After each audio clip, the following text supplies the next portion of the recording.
I see you, James. I see and hear you, sir. Yay, I'm glad we can. Well, sometimes we have issues with seeing and hearing each other, but not this week. We're great, dude. How you doing? I'm doing swell. I'm doing well. Yesterday, I got hit by a car. Holy shit. Were you walking or on a scooter? I was on the scooter, and it was like this dude. I stopped. It was a four-way stop, and I'm like, okay, this man has stopped. I am going to go.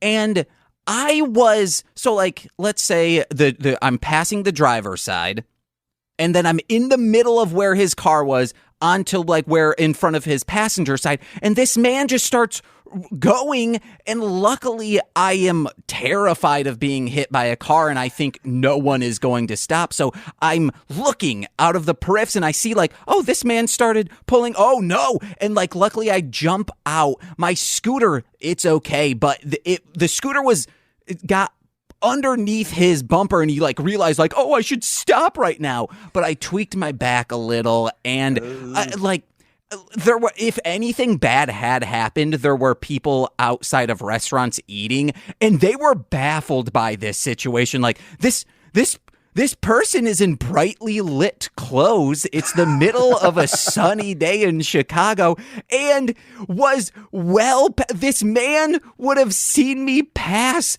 on a scooter just like whoop and just hit me. And I'm like, and I was like 1 block from my location. I was like, fuck, I'm going to have to medicate tonight. And I didn't want to. I was pissed, but we don't have time for that today. We don't have time for your biking accident because the funny thing is me and Charlotte saw a scooter accident yesterday as well, where an old man on a scooter was hit in the VCU area of Richmond, maybe the same time. Who knows? It's an epidemic. But you're right. We have no time to talk about such because zero time. We have a guest waiting in the wings who's been listening, and I know he's got an opinion about this. You know this guy from Titanosaur. You know him from his rockin' music, his videos, and he's got a new single out called Eater of Death. He's in the studio with us. He's Geoff Saavedra. Hello, Geoff. Yes, hello. Howdy, yeah, man. During my story, you were writing deserved in the chat, so I'm just confused by that. No, that might have been the dinosaur, but that wasn't me. Titano, that's his name. Yes. Yes. Geoff, James, I don't want to breeze past your story, but we do have a guest. So I want to talk to him and then we'll get some more details about your biking later. No, your scootering, I should say. I already gave all the details. We do not have time. We simply don't have the time because somebody has stolen it from us. At any rate, James, James and Geoff, I'm going to slow it down for a second because I'm really happy that you're with us, Geoff. Thank you for joining us again. Thank you. Thank you very much. It's a pleasure. Thank you. You came in with us a few months back. We had some technical diffs, but you hung in there like a champ. No technical diffs this time. We're all good, right? So far, I think maybe. I know you from Titanosaur, and maybe our listeners do not, but you're the front man of a hard rock group, I should say. I'm going to explain it and you can tell me if I'm right or wrong, or you've probably heard people describe your music to you or your thing. I could see you opening for Clutch or Andrew WK. These are the bands that I kind of associate with you that are still playing now that like, I could absolutely see your style of music blending in with that because it's hard, heavy guitars, a strong vocal presence. And the thing I like most about it is that you take, you're about my age and you take your anxieties, your ailments, things that bother you, and you turn them into like hard rocking anthems that you can shout along and have a great time to. So I love it for that reason. When was the first time you came up with that formula to like use your ailments to like make a fun rock and roll song? Well, first, I'm glad that it comes across. I'm definitely glad that you're feeling it. You're getting the idea of the whole thing. That's why I make music. That's why I've always made music. So there was no option for me. I mean, in high school, sure, I tried writing silly lyrics that didn't really I didn't really have any connection with whatsoever. trying to be cool and all that stuff. But no, it once I realized that it's more fun and it sounds better when you write lyrics that actually mean something to you as a singer, then and that's pretty much where they all come from. I feel like I repeat myself a lot, though, so that's one of the problems I have. But yeah, no, that's been for 20 years or so. Yeah. Do you say, are you saying you feel like you repeat yourself like in your lyrical themes, or like exactly? Okay, I was going to say don't worry about that, because like speaking of Clutch, I'm a huge fan of Clutch, and how many anti-establishment songs has Neil Fallon written? We get the point, dude. We get it, but we still love more. I mean, I always want more Neil Fallon stuff. I always want more Titanosaur. With Clutch especially, I'm a big fan of Clutch, and I have no idea how you could be a person standing up there singing songs like A Shogun Named Marcus, with lyrics like that, or like Wishbone off of Elephant Riders. But he does it, and it's great the way he does it, and I love Clutch, and so yeah, I would love to open up for them at some point if I could, but yeah. I also think as long as the songs have meaning, you can keep going back to the same themes. It's not like Cottonmouth Kings, where it's like, okay, yeah, guys, we fucking get it. You've made 12 albums where all the songs are about smoking weed, partying, or running from the cops. That, like, we just make a best of all of those. It'll probably be still like maybe 3 albums worth, but you guys gotta find new material. I mean, I just finished a song for an EP that I'm working to complete, and I do a lot of songs about sleeping, about not being able to sleep. Mm-hmm. And like a whole album was about that. Like my number 2 album was about that. So I feel like that gets repeated a lot too. But yeah, no, if everybody likes it, if everybody digs it, then it's one of those little things that's a little speed bump for me. But I just keep going. I think you're always going to have new material, because it seems like you always have something going on. I follow you on Instagram, and you post daily, which is great. I try to post daily too. I don't always make it, but you do.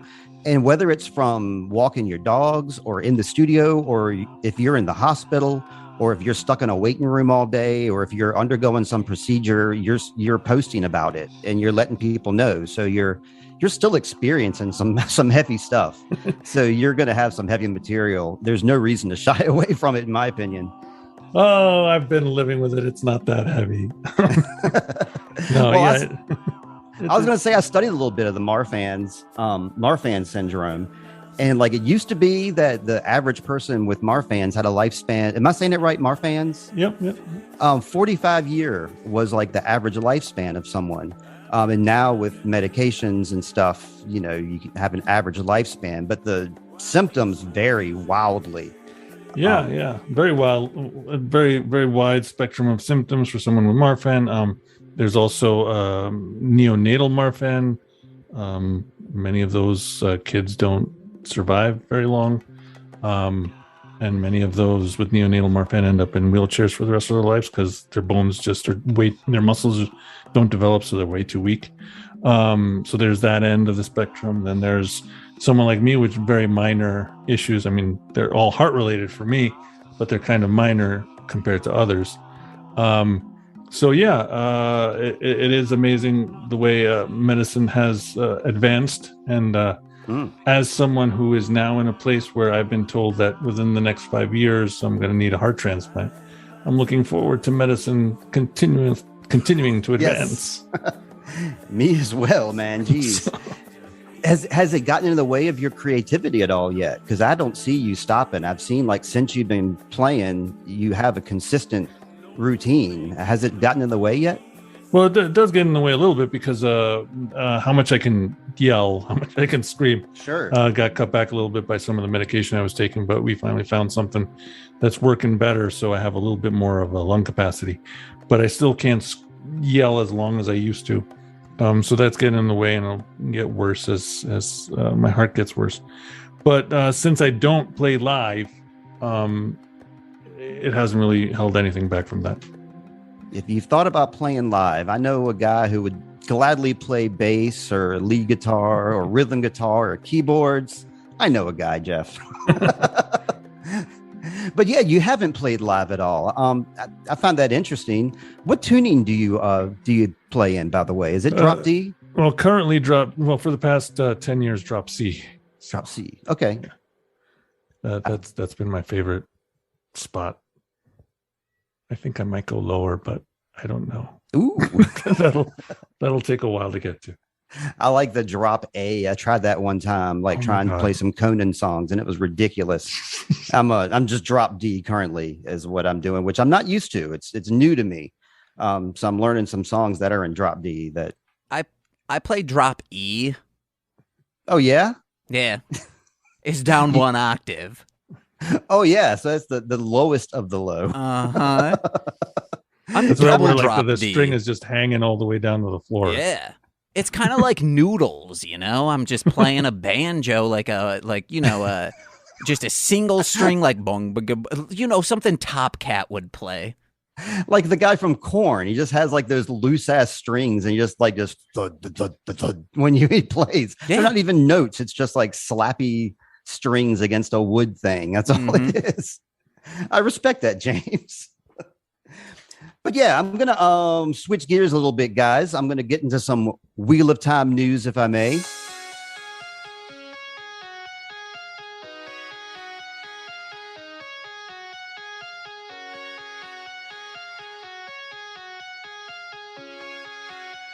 Can I just ask something? Did you guys hear the cat just screaming for her life earlier? Okay, good. All right. The microphone is omnidirectional. I see the kitty cat right behind you, though. I love seeing that. I love this new camera view you got, and I can see back down the hallway. It's great, James. Well, anyway, yeah, I was going to our Wheel of Time news. Do you guys like my new Wheel of Time news theme song? Did y'all hear it?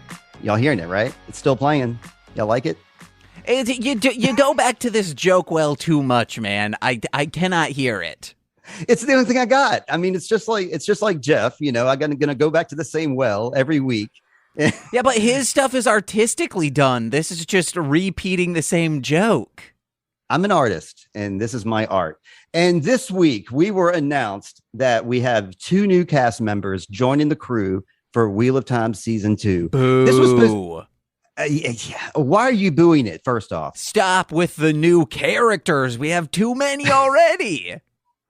We got so many to go. And some dude named Bentley Kailu, he starred in Halo, and he also played with Padan Fane, the peddler. He played with him in Halo, and he's going to be joining the Wheel of Time crew as a regular cast member. We don't know who he's going to be playing or what he's going to be doing, but he is a big dude. He's 6'6". He's a combat fighter, and he's built like a brick house, buddy. You know what them brick houses are built like, James. And I imagine he's probably going to be a warder or just a big old tough guy. Then we have Zelia Mendez-Jones, and she is just an actress that we have never heard of before. And she is joining the cast Season 2, a regular recurring role. So we don't even know what she looks like. We only know her name. That's the big news this week, guys. No date drops, no nothing. Wheel of Time is slim this week. Jeff, what do you remember about Wheel of Time Season 1 when you were watching it months back? There are too many characters for me to remember everybody's name. You don't have to remember names. That's what I remember. Can you describe like a character or two that you enjoyed? Oh, well, I do remember that because I watched Thor: Love and Thunder recently, and with no spoilers there, that the scene I found very similar between the beginning. I don't remember if it was episode 1 or 2, where the whatever they're called, the monster guys attack the village. Trollocs. Was almost the same as the scene in Thor: Love and Thunder, where the shadow monsters are attacking the village. It was just very interesting. That is interesting. That was like my least favorite scene, so I probably won't watch Thor: Love and Thunder in that case. But yeah, that's cool. Did you watch the whole season of Wheel of Time or just a few episodes? Yeah, no, I watched the whole season. My wife and I watched it together. She actually went on afterwards to listen to the audiobooks because she listens to audiobooks more than reads. So she listened to all of them in like the span of a month or so. Whoa. Oh, dang, Geoff, get out of here and bring her in the room quick. You know, That's fantastic. That's it's very similar to like a couple that I know through roller skating. The husband of the couple is into the show, and then the wife of the husband was kind of like into the show a little bit, but not really. And then she ended up borrowing all my Wheel of Time books, and she's on book 8 right now. And we talk Wheel of Time every time we get together. She loves it. It's great. So you didn't have a particular character that you liked more than any others? I'm gonna describe a few characters. I want your opinion of them. Okay. I always go for the tough chicks. So the two characters are probably the main whatever her name is, the one who's collecting all the people, her, and then the one who we didn't think was part of the group, but actually is and was the most powerful. Those two characters are the most interesting. That's exactly what I wanted to hear. I wanted to hear about Nynaeve. That's who you're describing as Moraine and Nynaeve. Yes. And James and I are currently watching Ninja Steel, which stars Nynaeve, the one who the most powerful one that wasn't part of the group but now is. That you described. She was a Power Ranger before she was a Wheel of Timer. Right. I remember reading that. So that's fun. I'm enjoying watching it. I don't know if anybody's enjoying listening or not. It seems like it.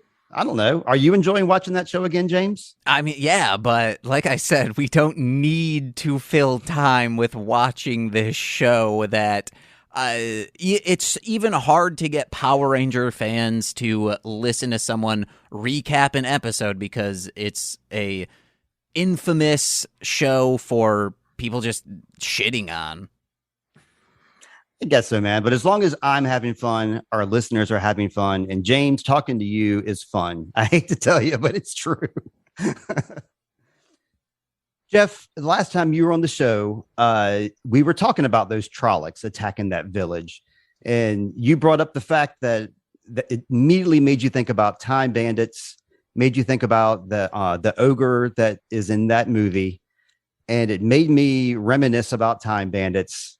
And there's at least 4 tie-ins between Wheel of Time and Time Bandits, and we're going to get to it because that's what our retrospective is today, is on Time Bandits. Are you guys ready to go into talking about our movie today, Time Bandits? I realized that I have my notebook here. I didn't take any notes. You have an empty notebook? Yeah, why did I get that? I guess I was like, yeah, man, like always, got to have this notebook. I would like to hear your guys' thoughts on this movie. Oh, we're just going to start with our general thoughts? Yeah. Okay, Geoff, you want to go first, or shall I? Sure. I don't remember the first time that I watched it, but I've seen it like 50 times at least.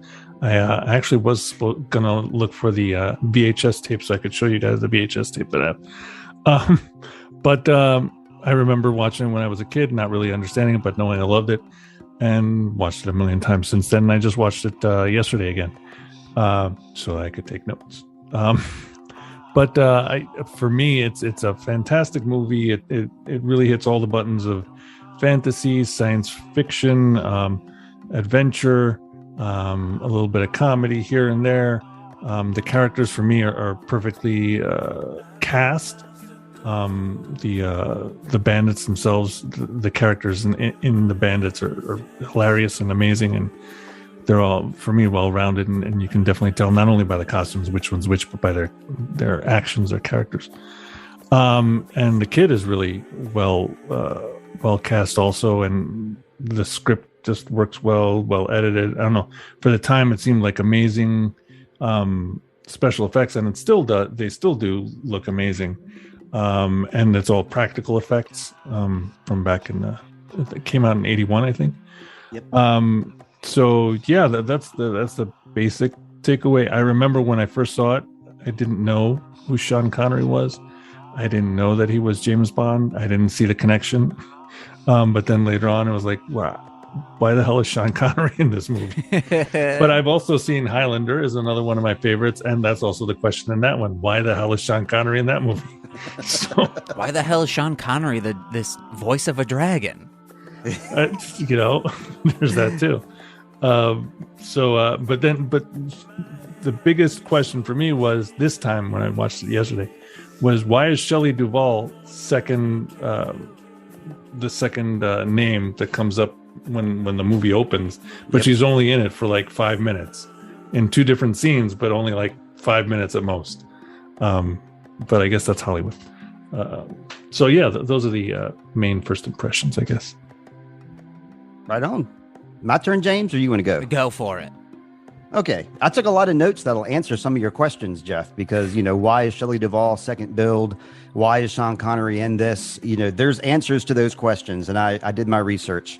For me, I saw this movie first when I was 10 years old, very impressionable. This movie came out I wasn't really into these kind of movies, I guess, and it really affected me a lot. I had when I was a little kid, I had recurring dreams about breaking through glass barriers and going to other worlds through mirror portals.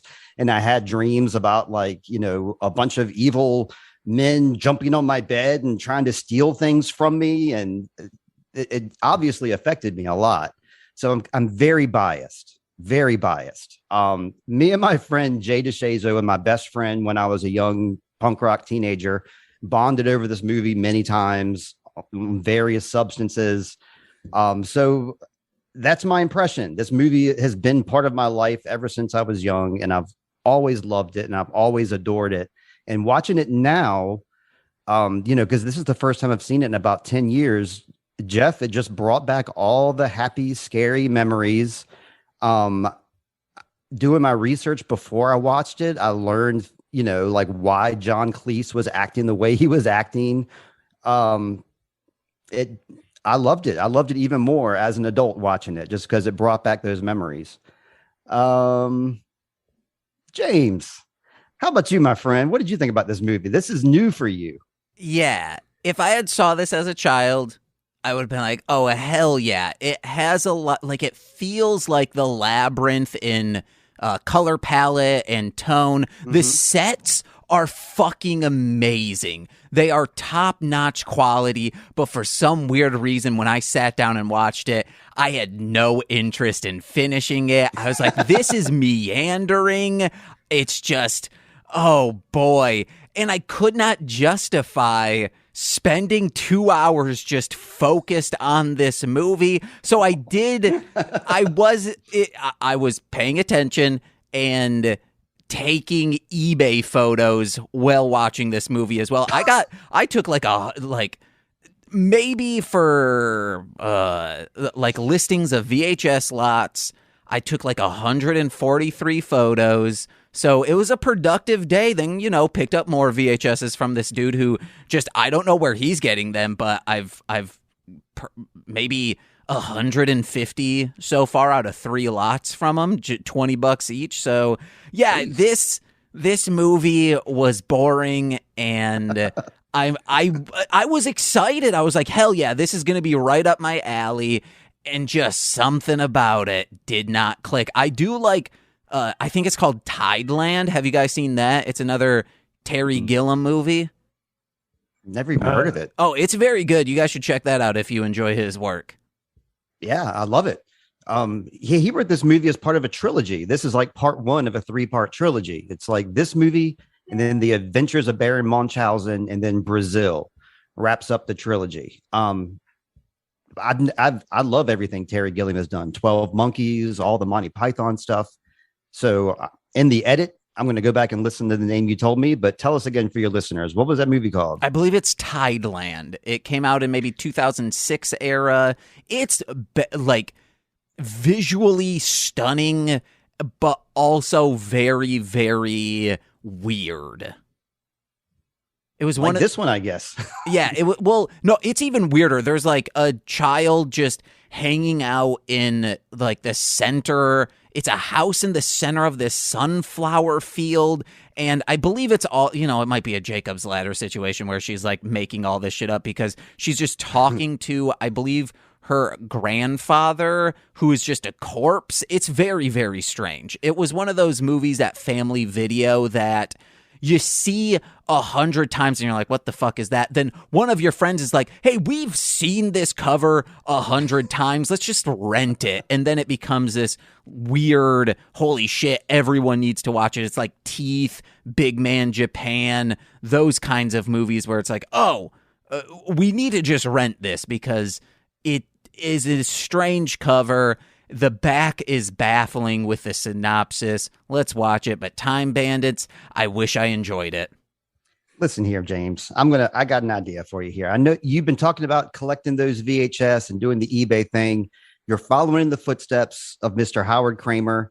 You're doing music with Howard Kramer. You guys have singles together.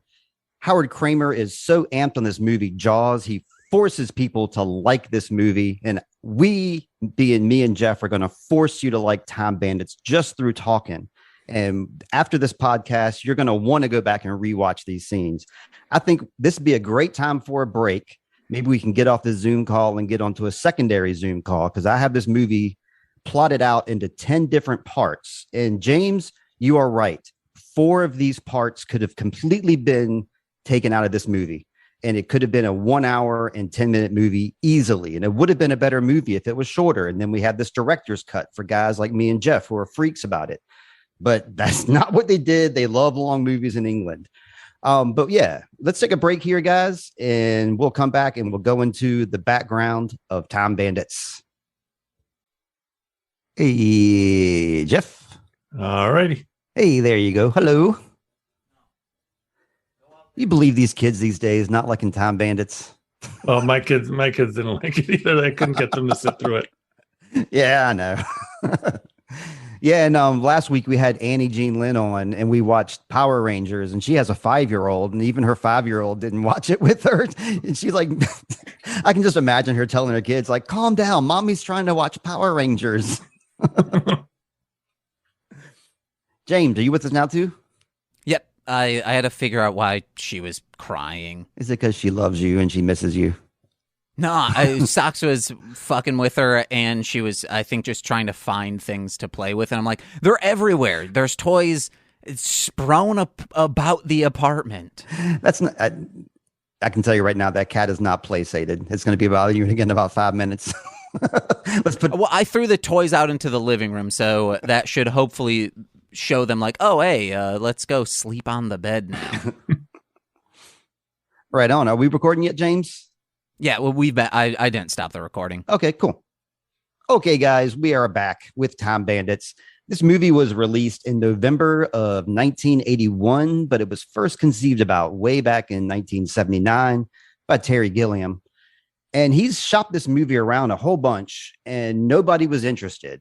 He had the whole thing storyboarded out, and he had a definite vision of what he wanted to do.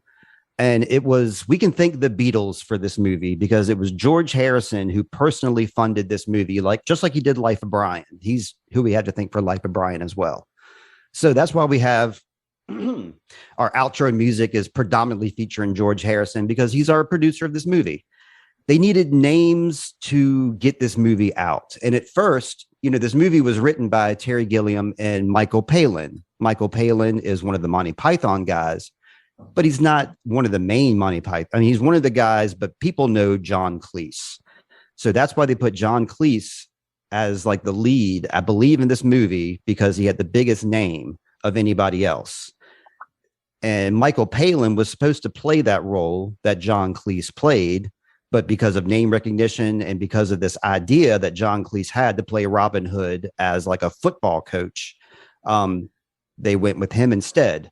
Shelley Duvall was also a big actress at the time, and like they had other female leads. Gilda Radner was in the running to be the female lead, but Shelley Duvall was, I think, the third choice, because they needed a strong female lead, and they didn't really have a role for her. This is a man's movie, so they decided to make Michael Palin and Shelley Duvall into like recurring characters that would just randomly show up throughout the movie for comic relief purposes. And Shelley Duvall was great in her role. I don't know if it was necessary. It could have all been cut, but it was basically just to have some female name recognition.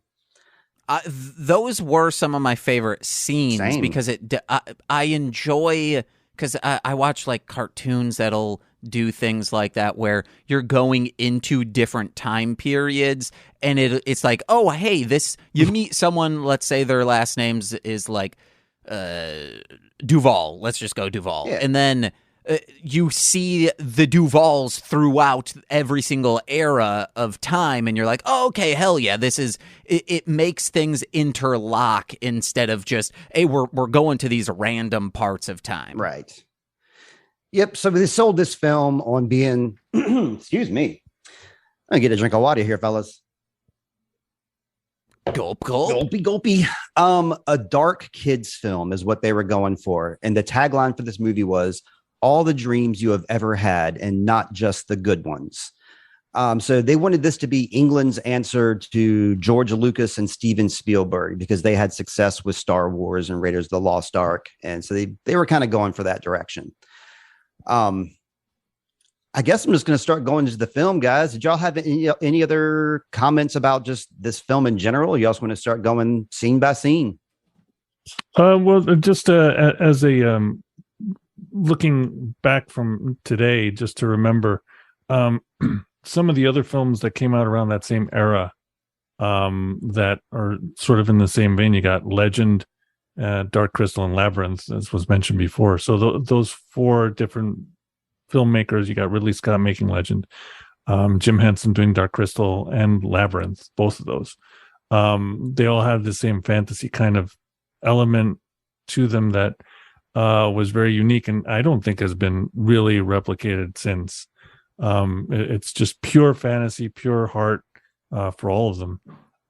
So just something to keep in mind. Kind of spooky too. Like all these movies. I mean, this was a rated PG movie, and all the deaths and dismemberments and like stuff we saw. I wrote in my notes here probably at least 20 times. This is a PG movie because just so much un-PG stuff happens, and that was kind of par for the course back then. Well, this is pre PG-13. That's correct. So yeah, they couldn't have made this a rated R. It would have definitely been a PG-13. Absolutely. Wasn't Jaws PG? Yes. Yeah. There you go. Because it was Temple of Doom that was like, oh, we need something in between, because I believe they were going to rate it R, and then Steven Spielberg was just like, I don't make rated R movies. So then that forced the MPAA to be like, we got to find out something for our little golden boy. Well, I got this movie sectioned off into 10 sections. Our first section, of course, is like our intro to the movie. We establish Kevin and his parents. They both live in fantasy worlds. His parents live in a consumerism fantasy world. Kevin lives in an adventure fantasy world where he's just always in his own head. As he's asleep one night, and the Time Bandits arrive in his closet. They mistake him for the Supreme Being. The Supreme Being shows up, and Kevin is whisked away with the Time Bandits. That is basically our first part of the movie. Did you guys have any notes or anything that stuck out to y'all at the beginning of this movie?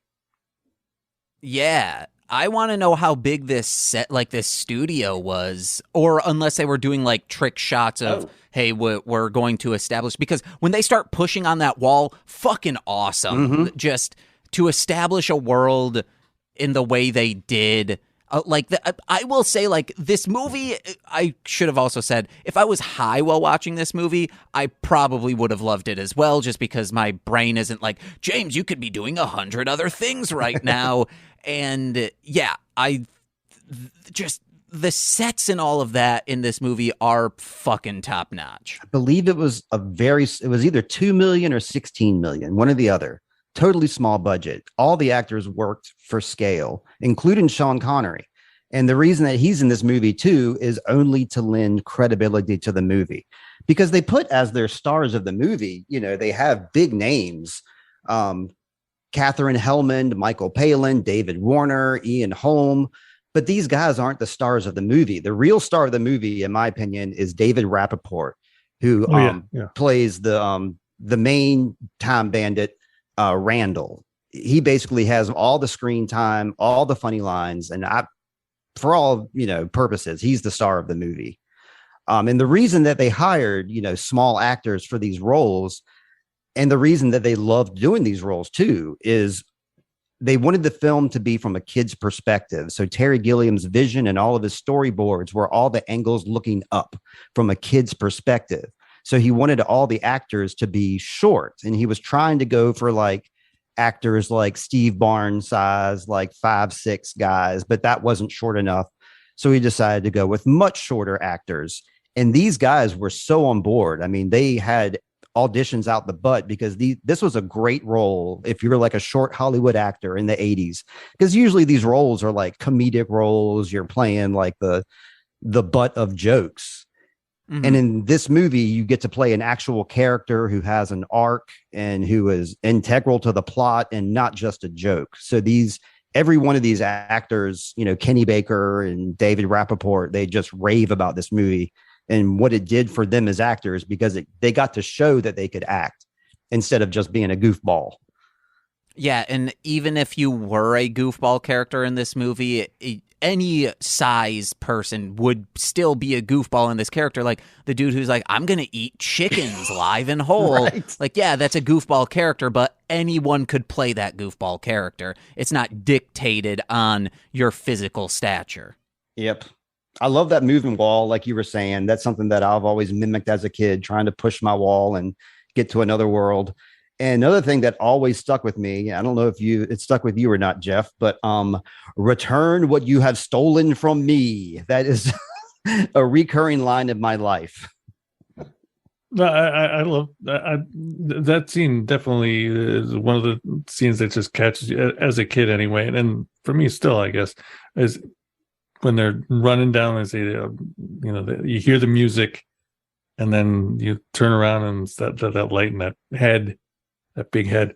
And it's interesting that the head and the voice are two different actors. Yep. So they had that going. But and then that chasing you down the hallway is really an interesting image. And I can't move on without bringing up Kevin's parents, just how vacant they are. Just consumers. They have plastic on their furniture. They want every new device there is. They love that talk show at the beginning, which comes into play at the end of the movie. Just how over the top and stupid that talk show is they're watching. Yeah. Any other notes about any of those scenes, guys, before we move on to the farm? Well, I mean, if you want to watch it to have fun, then no. But if you want to watch it to notice every little thing, then you got to look at the whole room and all the little things that are on the walls and all the things on the floors and all that. But yeah. Yes, every single thing in Kevin's room comes into play later on as well. That's right. Like any picture that's on his wall is going to come up. Any of the army men. Yes. Him talking about, these gladiators could kill people in 28 ways. Oh, yeah, that's right. Talking to his dad, and his dad's like, that's right. Let's get another Frigidaire toaster. Well, yeah, so Kevin's whisked away the Time Bandits, and their first stop is in 1796 France. They get dropped off in the middle of a battlefield, and they're in the middle of a French war. Napoleon is our man here, and he has taken over this town. He is a demanding fellow. He demands entertainment. He wants to be entertained by little things. The Time Bandits are perfect for him, and the Time Bandits also let Kevin know that the reason that they're around is because they worked with God creation. They got bored and they decided they wanted to become Time Bandits and steal a bunch of stuff from time using time portals. I guess it's the whole plot of the movie. Anybody listening to this has already seen it, but yeah, that's where we're at right now. And these time portals are the first thing that tie us to the Wheel of Time, because this predates Wheel of Time by 10 years. And the time portals that they use to jump through time definitely come into, maybe it's a spoiler. It's not a spoiler. It is a spoiler. It's just a thing that other movies and other properties have taken from. And that's, Wheel of Time is one of those. They use these time portals predominantly. I would say, Wheel of Time, that's not a time portal. That's just a portal, from one. That's you would want to do like Stargate. You're right. Yeah. In the Wheel of Time universe, you don't jump time. You just jump place to place. In this universe, you jump time to time.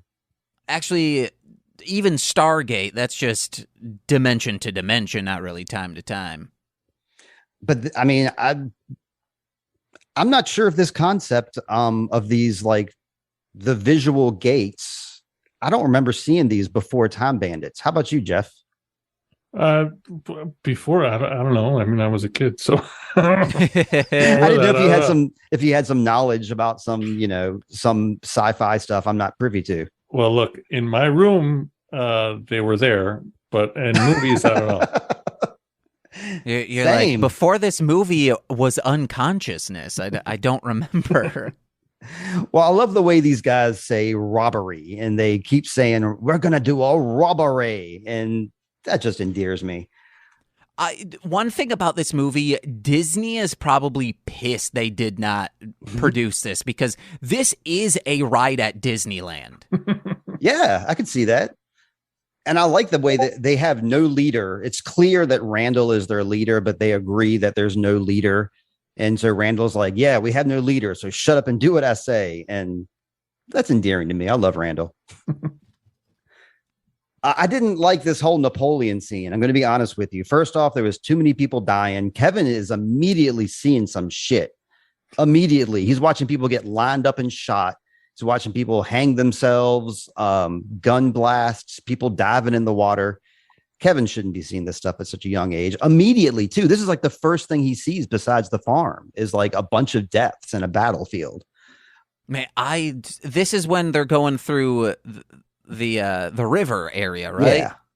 Man, it's so fucking cool. Like, if this is a set that they made, holy fuck. Even if it is a real place that they had to obviously dress it for this movie, so whoever worked on this visually and artistically did a fucking great job. Yeah, you would love Brazil. Have you seen Brazil by any chance? I have not. Oh my God. It's in the same trilogy, and Time Bandits was my favorite movie for a long time. The Nicolas Cage movie, Raising Arizona, was my number one movie for a long time. And then the first time I saw Brazil, it shot to the top of the list, and it became my favorite movie of all time. It's very similar stylistically to this movie, except for it's not for kids. There's no Time Bandits. There's no little Kevin. It's a little less endearing, but it's a fantastic movie. I can tell by Jeff's noises. He loves it too. Yeah, well, again, it was one of those movies that I saw way too early in life, and so I had no idea what it was about, but visually stunning.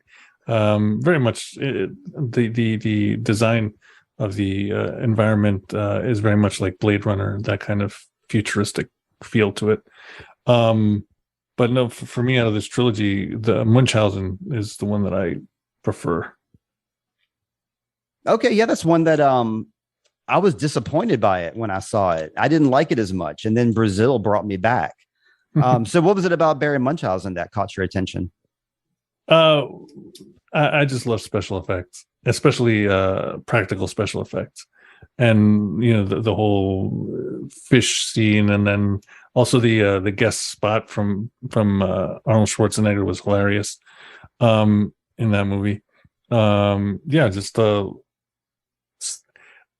when there's a interesting interpretation of gods, of the pantheon of gods and all that, I'm always interested in that kind of thing. So cool. Okay, I should give it another shot, because I gave this another shot and I loved it more than I thought. So I need to watch Brazil. So I might as well watch the whole trilogy. I'd be doing myself a disservice to not do so.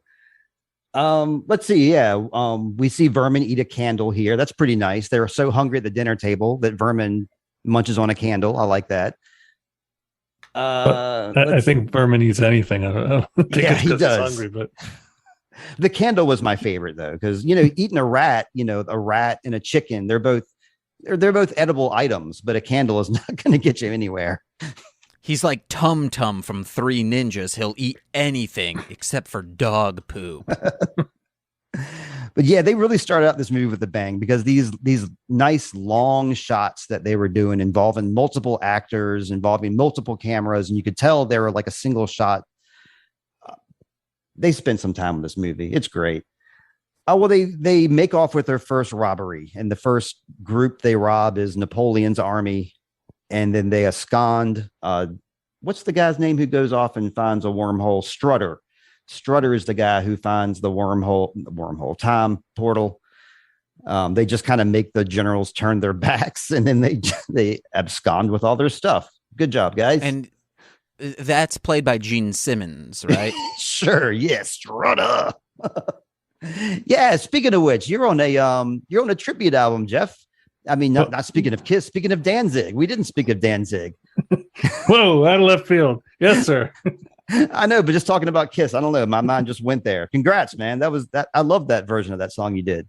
Oh, thank you. It was really tough. So I did a version of Danzig's "Her Black Wings" for a Danzig cover album. It's specifically for Hispanic bands. The podcast that put it together, Sabracadabra Radio, was. I'm thankful that they let me on it because I'm in the U.S., but we're using that. My family's from Ecuador, and I speak Spanish too. The cover's in English with the original lyrics. But I think one of the other bands does a cover where they change the lyrics into Spanish. But there's a lot of great songs on that tribute album. I've only heard yours so far. I'm sorry to say. I have to check the rest of them out. No, yeah. But yeah, that's fine with me. I had to bring it up so I can put it in the show notes. So yeah, they abscond with their robbery there, and they go through their next time portal, which leads them to the Middle Ages in the Robin Hood time. This is where we're going to meet John Cleese in a moment here. The Time Bandits think that they're just as good at thieves as the Robin Hood thieves. They try to join forces with them. They doesn't quite work out the way they wanted. They do not join force with these Robin Hood thieves because these Robin Hood thieves want to give the stuff to the poor and then punch them in the face for whatever reason.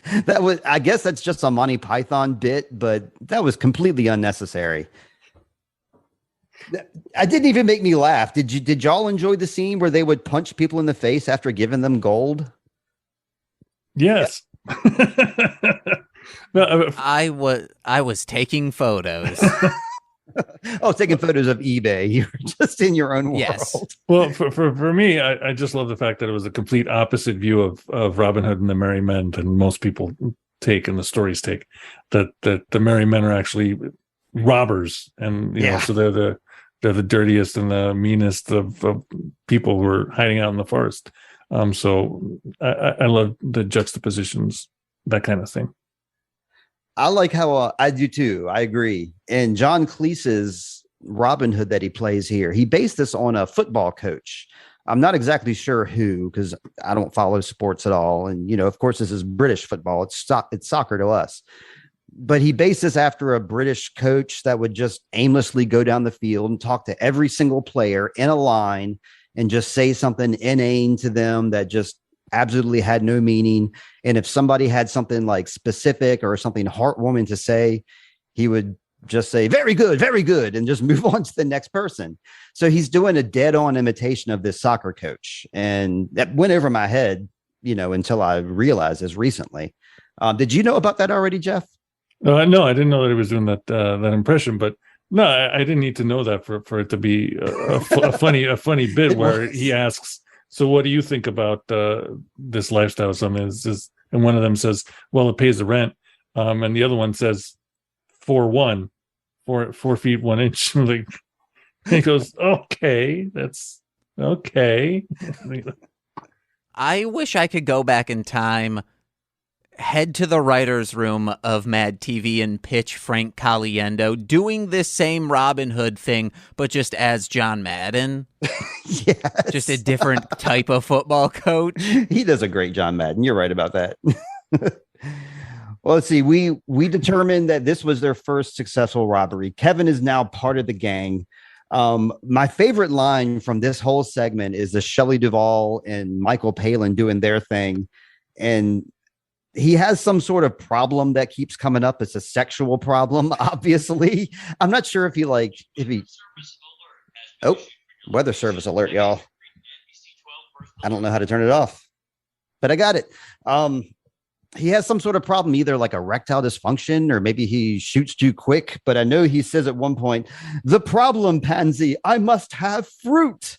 And I don't know what that's supposed to mean, but I loved it. I wrote it down. James, what does that mean? I must have fruit. I must have fruit. Maybe he has like stinky semen. So in order for it to taste good, he needs to eat fruits such as pineapple. That makes a lot of sense. And he realizes the problem is coming up somehow. I don't know. If you had stinky semen, you would probably know. So, or someone would tell you like, "Hey, you need to fix your jit, dude." Yeah. Let's see. They they split this gang because they realize they're giving all the money to the poor. So they just split. They go off and they get into some sort of rain fight. This is kind of where the movie, it doesn't lose me. I understand what's going on, but it is kind of I don't know, it just kind of goes off on a tangent where they're in a rain fight suddenly. And then Evil and his henchmen make their first appearance.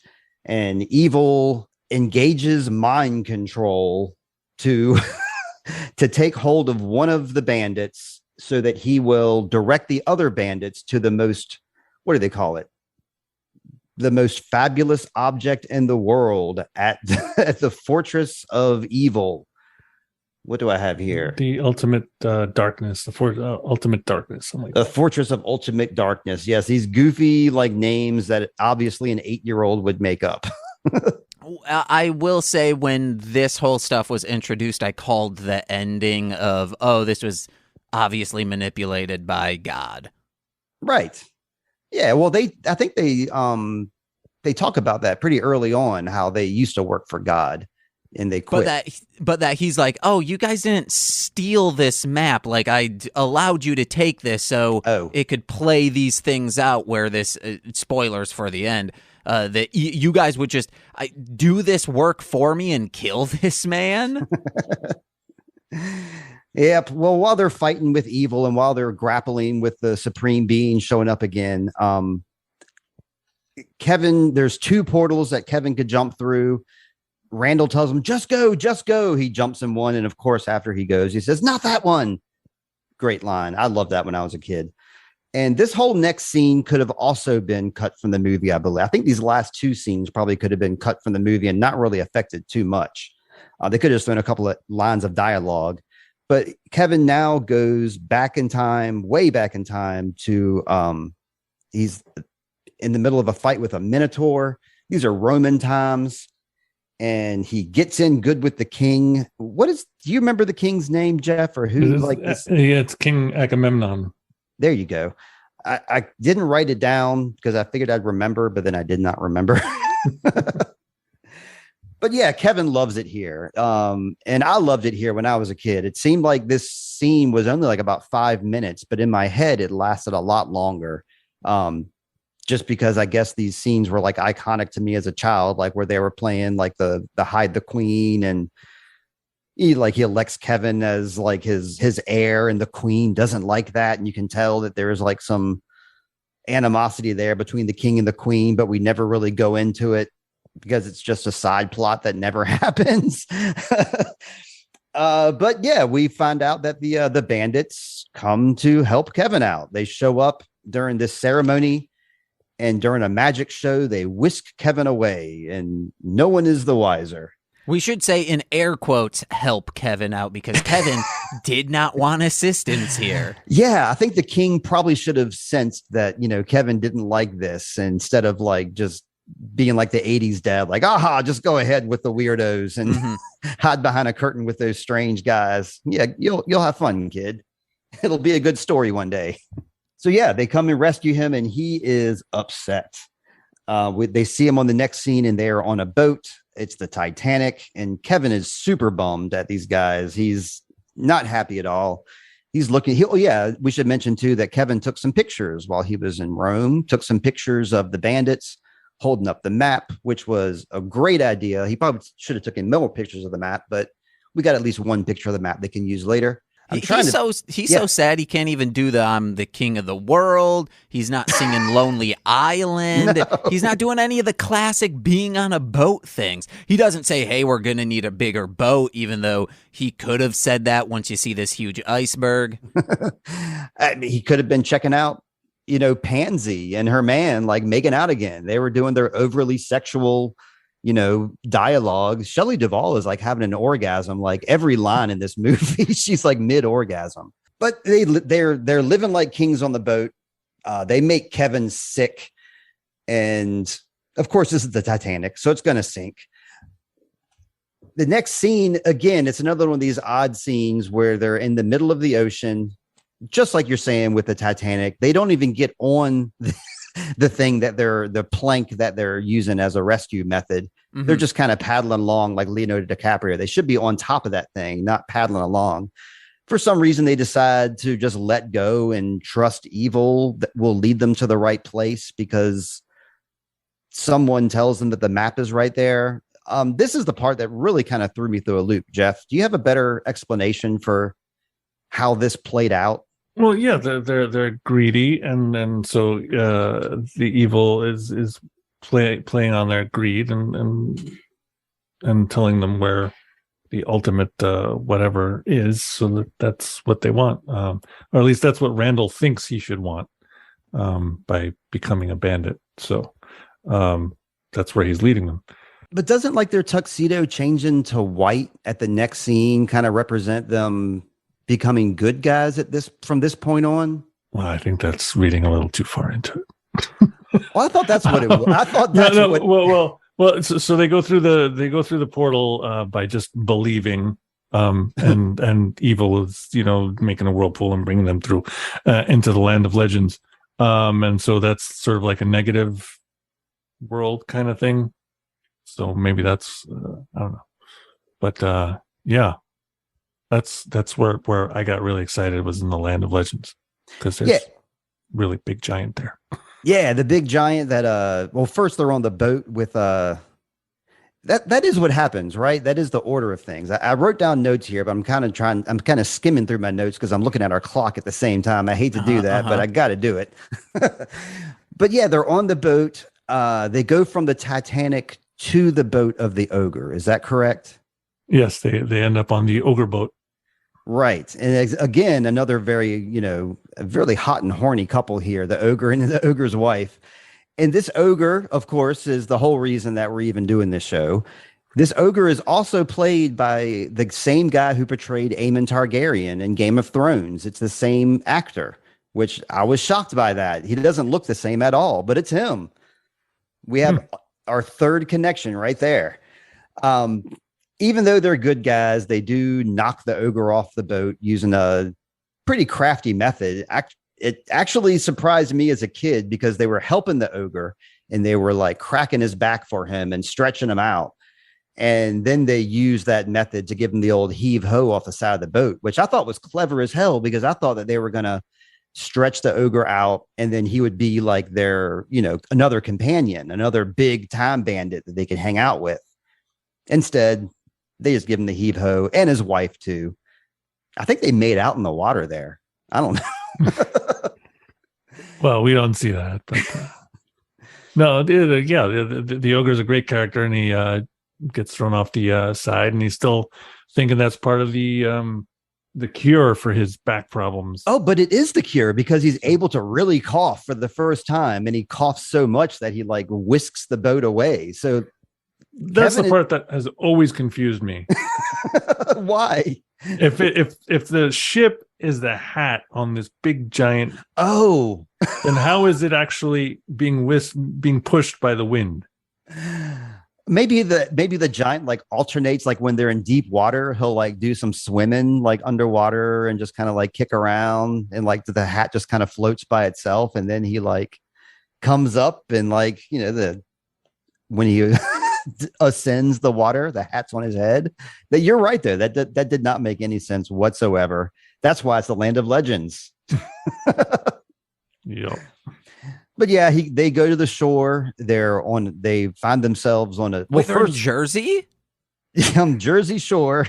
They're there with the situation. And I like the way that Kevin gave some drugs to the guy, like shot him like some juice, like straight to the head. That hurt me watching that. I did not like that scene. I'm a sense aversion type of person, and I didn't like that at all. And Kevin, he looked evil while he was doing that. Like if you look at that scene closely, he looks like he's enjoying it a little too much. But yeah, so they get to Ascend into the desert. They don't know where they're going. They don't trust each other. They fight. Randall throws an object, and this is the part that makes its way in my dreams, where he smashes through one barrier and into another. We are now at the Fortress of Ultimate Darkness.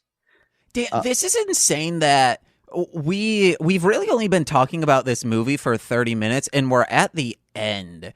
Like, not a like you could shave some stuff off this movie. That's what I'm saying. You're absolutely right. There's lots of notes I'm not going through here just to be considerate of time. But yeah, we've pretty much hit them all the beats. I don't think we've missed a whole lot. I didn't want to go in deep on all the jokes and all the lines that I love. I wrote those down, but there's really no reason to tell you how much I love them, because they're there and I do love them. But yeah, you're right.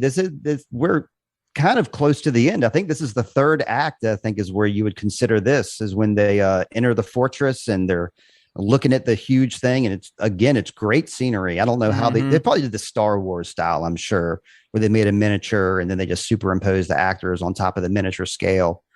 But this is where they run into the game show. They're now part of Kevin's parents' game show. And the host of the show says the next stage, you have to hand over the map. And of course, it's evil all along. We have to get onto our next Zoom call, don't we, James? Yeah, we do. Okay. All right. One more break, ending guys. This, and we'll be right back. Okay. So we've arrived, and they have to hand over the map to the game show host, who is, of course, evil. Which is just live spelled backwards. You ever think about that, guys? I think about it every day, man. He has it so tough. I do like Evil's like sidelines, and like I like all of his lines of dialogue, all the jokes. Everything about Evil is great. I purely love Evil. Also, if anyone is watching or listening to this and hasn't watched, just like fast forward to them getting to this fortress, because this is the meat of this movie and just so visually stunning. That's why when you were saying, do I have to finish watching this movie? I was like, yes, you absolutely have to finish watching it. So did it end stronger than it started for you then? I would say yes. I did. I forgot to mention that. I messaged Steve maybe 25 minutes into it and said, Time Bandits, oh boy. And then Steve goes, oh man, I can't wait to hear your thoughts on this. And I said, my thoughts are, do I need to finish watching this movie? I emphatically said yes. I mean, if you're going to watch, what is it? Time Money Hustlers or whatever it is you watch. Big Money Hustlers. Big Money Hustlers. You can watch Time Bandits. I mean, come on. Steve, do you think just all movies and shows have time in the title? There's a few of them that do. This one does. This one absolutely does have time in the title. Time Bandits. There's Time After Time. There's the Time Machine. Okay, after they hand over the map, of course they're captured. And this is where we get to see Og eat a rat. It's pretty disgusting, but for me, it's not as questionable as the candle. I still think the candle is the weirdest thing he ate. They have these cool cages that they're all trapped in. There's 3 cages there. It's suspended in midair. And I don't know how they did these scenes either, but these are, I think, the most stunning scenes of the movie, where they have to go from one cage to another in order to escape. Mm-hmm. And who is it that climbs up there? Wally climbs up and gets rope from the rope that they're dangling from, and he cuts it down to a tiny thread. And even as a kid, I just thought that was the most funny, ridiculous thing in the world, to like be hanging by a thread and taking all that rope and making another rope out of the rope. But it works. The lighting is amazing in that, because it really looks like a bottomless pit. I mean, even if you're watching on HD, you can't see a change in the color at all. It's like completely dark and black all the way down. It's amazing how they did that. And then you see them swinging, and it's a really long rope, or maybe it's just an angle of the camera. I have no idea how they did it. And the guy disappears into the darkness and then comes back up. So to me, that's just amazing how they did that.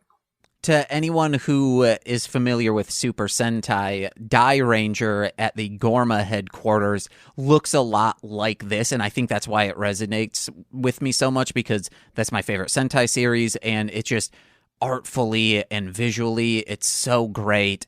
I don't know why I'm like, endless voids, those are cool. Well, they make it good, but like the music is great in this. The music cues, like for their action shots and the suspense, everything about this scene works. It does not. I mean, this movie, I think it starts strong and then it meanders and then it ends strong. But just because I grew up with this movie and loved it so much, I give that middle part a pass, just because the images struck me. But really, it's the ending is what it's all about here. So they escape from that cage, and Wally does the most insane stunt where he like drops from the cage, drops from the rope. He survives, of course. But they escape from their situation there, and they're just going to bail. Kevin reminds them that we can't just bail, because if we do, then evil is going to kill everything tomorrow. So we have to make this decision here. We have to save the world. And somehow he talks the bandits into that too. And they're on board. So next scene, we got Evil basking in his evilness. He's talking about his plan, talking about what he's going to do. He's going to remake the world in his image. And let's see, next up.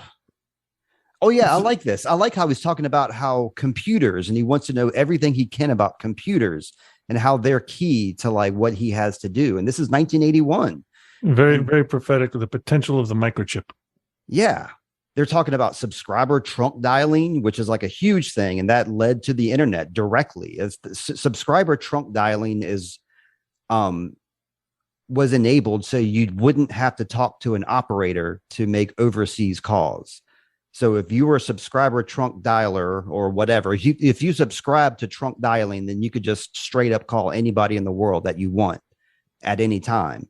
And that was just a remarkable thing back then. And look where it got us. Evil, fucking evil. It's all his fault. So this is one of the first scenes after he turns Benson into a dog. Benson's adorable now, because for some reason he has to be a dog to guard the map. He can't just be a human and guard the map. But this is the first shot where we see that this castle is actually made of Legos and is made of toys. And it's giving you the first idea that this might be just a dream from Kevin. Benson's not the only person that's turned into an animal. They turn Og into a half pig. Later, he turns him into a full pig. And we actually get a character death. No, we don't get a character death first. First, we get some fighting. Forgot.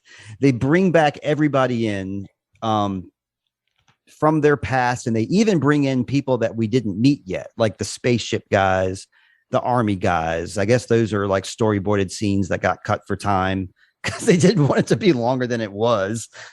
So everybody has their own little battle. The cowboys come first and turn into a carousel. He turns into this giant pincushion. And anyway, first the cowboys, then the knights try to gas them. Then we get the big guns with the tanks and the spaceships. And this is where Evil really takes control of the technology around him, and he is able to control them. Another big metaphor of the movie. And in this fight, one of our characters dies. We see Fidget gets crushed and killed. And we know it's not just one of these, like maybe he's dead, because Wally is beside himself. You kind of get the sense that maybe they're more than just friends as well. That might have been written into the plot. Wally is raging, and he just wants to face on Evil single-handedly, take him down for what he did to his buddy. James, I just watched Raising Arizona, and that bounty hunter in Raising Arizona looks just like Wally, especially when Wally was like raging in Evil's face and all pissed off and had that mad face. He looked just like the bounty hunter, Leonard Smalls. Do you see that? Sure, because I don't remember that there was a bounty hunter in Raising Arizona, and I didn't know there was a character named Wall-E in this movie. Well, that's okay. Our listeners know. And I think, Jeff, you're with it too, right? You remember all that? Well, now that you bring it up, that makes, I definitely see that comparison. I do want to say that for me as a kid, those I don't know what they're supposed to be, but with the cow heads and the big black cloak things and the hook, those scared the crap out of me as a kid. I didn't bring that up, but that's written down here as well, that those completely freaked me out as a child. No kid should see these. This is not a PG movie. I mean, I think this is a PG movie. It means you need parental guidance, and it's just like, does your parent know that, like, hey, shield your eyes? Like a story I've said many times on my shows, even though it's a rated R movie, my mom still was like, hey, we'll watch The Godfather because I enjoy it, but I will do parental guidance when, she's about to take her top off. Shield James's eyes because he's only 12 years old, right. But I will whisper into his ear and say, you know they're real because they part to the side when she lays down. And as I've said, every single time I see a woman lay down on the bed and her breasts fall to the side, my mother's voice is in my head. So I do it on Pornhub, just constantly search standing. Please. Let's get back to our movie, Mom. Thanks a lot, Mom, for those images. So yes, I'm fine with this being a PG movie. Gotcha. Okay. I thought you were going to go with the old adage that she would hide your eyes when there was breasts, but when people were getting blown away, like with guns, she would allow you to watch all the violence, but just not the boobies, because that's the usual mom deal. No, my mom, she didn't want me to see Freddy versus Jason because of the murder, and then she was kind of fine with the murder, and then when the breast came on, she's like, oh my, I don't remember the Friday the 13th or the Nightmare movies having this. I'm like, well, Mom, the Friday the 13th movies had a lot of boobs, and she's like, God damn it, they're ruining my Krueger. And then and language, my parents were very adamant against. Like, they did not want me watching 8 Mile, even though I very much wanted to. And they're like, yeah, we watched it, we enjoyed it, you absolutely cannot see this movie. This movie, Time Bandits, though, had it all except for boobies. It's the only thing that was lacking in Time Bandits. It had everything else from the cinema experience represented except for boobies. It's the only thing it missed. Lots of sexual overtones, but no actual boobies. And as Nicole says on Mostly Speaking Sentai, boobies make everything better. It's true. They could have used that like in the middle act, I think. But yeah, we're wrapping up here. The Supreme Being reveals that this was all his plan all along. Wait, hold on. You're glazing over the coolest fucking thing in this movie when evil, like his head, top of the head pops off, and like this was Hellraiser shit right here, where his head pops off to reveal a razor blade to cut off the ropes that were tied around him. Yeah, that was in the Cowboys in their first fight. And yeah, we're hitting on 1:30 here now. So I figured I'd try to wrap it up and not go too deep. But yeah, I love that scene. I loved his whole headgear. Like, his just general headgear that he wore would be a great like visual for a metal band. Absolutely. I mean, I think Ghost probably like took some notes from this movie on their current look that they have, because their current masks kind of resemble the evil masks. But yeah, they do all kinds of cool stuff in that battle, but it's all revealed that this was the Supreme Being's plan all along, that the Time Bandits did exactly what they were supposed to do.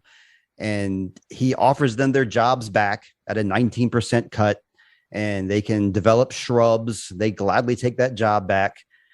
But for some reason, they're going to leave Kevin there. They're all like, what about Kevin? What about him? Like, he needs to carry on the fight. So they leave him there with a little chunk of evil that's left behind. That little chunk of evil turns into a house fire at Kevin's house.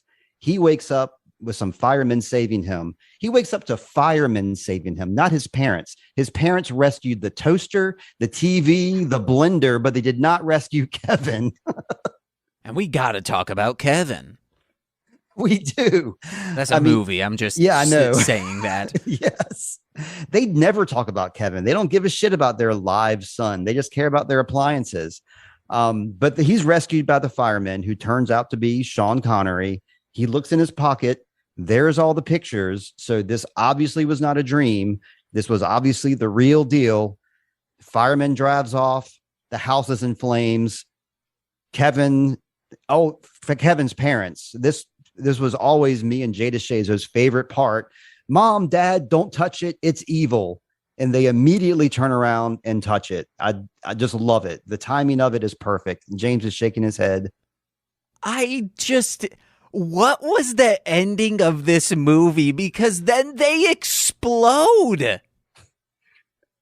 Because they touch the evil, just like everybody else. After gives a wink real quick as a fireman. And it's like, I don't care.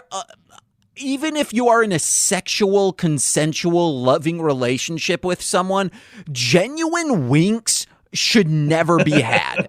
It should always be ironic. It should always be for overblown comedic effect. Yep. Winks are so fucking creepy. Agreed. Yes. Especially if you're an adult winking at a child, never do that. No. Especially a child you're leaving behind on their own with a burnt house and no plan. All the authorities leave. Poor Kevin. He's got to carry on the fight somehow. Well, yeah, all, and they show you as they pan out that all the adults are out of their house looking at the house burning, but nobody's helping him, even though apparently his parents blew up in front of everybody. But we get that awesome George Harrison song at the end. This George Harrison song at the end, if you listen to the lyrics are about the movie. They're not just about the movie. They're about how George Harrison feels about the movie. He liked the movie for the most part. There were certain aspects of it, certain scenes that he hated. So he put those into the lyrics of this song, like just certain things that he did not like.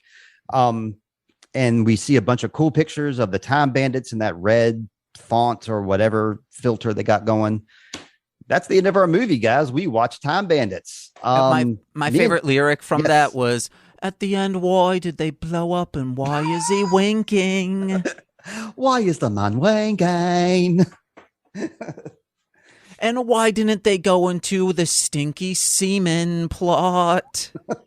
I need my fruit. Yes, you're right. But yeah, let's get on here, y'all. We got some time going. Geoff, before we get off the phone here, why don't you remind everybody where they can find you? Oh, yeah. Where can they find me? I'm here in New York. But on the internet, you can find me. Hey, look, the big thing is my family has a podcast that we just started called Save Room for Dinner. So check that out on, Google, Apple, and Spotify. 2 episodes every week. It's basically just a slice of life kind of thing. We just record our dinner. That's pretty much it. Whoa. It's like a little bit of ASMR going on at the same time. It's just a slice of life kind of thing. Trigger warning for anybody who doesn't like chewing noises. But you can find me on the internet, Titanosaur Rocks, just any of the socials, Titanosaur Rocks, YouTube, Instagram, Twitter, all those fancy places, and of course on Bandcamp. Yeah. Good deal. You buried the lead there, man. I forgot all about the podcast. I listened to the first episode. I liked it. And then I didn't realize more episodes were coming out. I'm glad you reminded me and the listeners so we can get listening to them. Absolutely. I've some of the responses we've gotten is that it's somehow really fun. Apparently, we laugh at every freaking dinner we have. That's why we decided to record it. So we hope that everybody has fun with it. Heck yeah. I have fun doing this. Heather likes to tell me every Thursday that she loves hearing me in here laughing. She loves me doing a podcast with James because she knows I get enjoyment out of it. So, James, let me kick it to you. What do you got promoting this week? MLMpod.com to find out about my other podcasts, listen to my music under Marshland Monster, and patreon.com/MLMpod, where for $5 a month you get exclusive content every single Friday. It's a fun time. Yes, sir. And you can find me over at intro.void on Instagram. And please check out Rebecca Crow. We're on Instagram also, Rebecca Crow 106.1 FM. We're working on a new song. Well, we're working on covering old song, I should say, Mist and Shadow. We'll start doing that right when we get off the call here. James, I might get on the call because I might get on the horn because you're going to be doing some streaming over there on Twitch like you'd like to do. No, he's not going to be doing any streaming on This Twitch went too today. long, and I'm feeling a little like I need to take the day off. Well, let's take the rest of the day off, boys. Thank you very much for joining us, and thanks for watching Time Bandits. And I hope both of y'all in New York and Chicago find some water and shade. Say it back. Find water and shade, guys. Bye. Yes. What? Yes, sir. You would just say bye here. Bye, Okay. Jeff. Bye. And that's where I'll stop the record.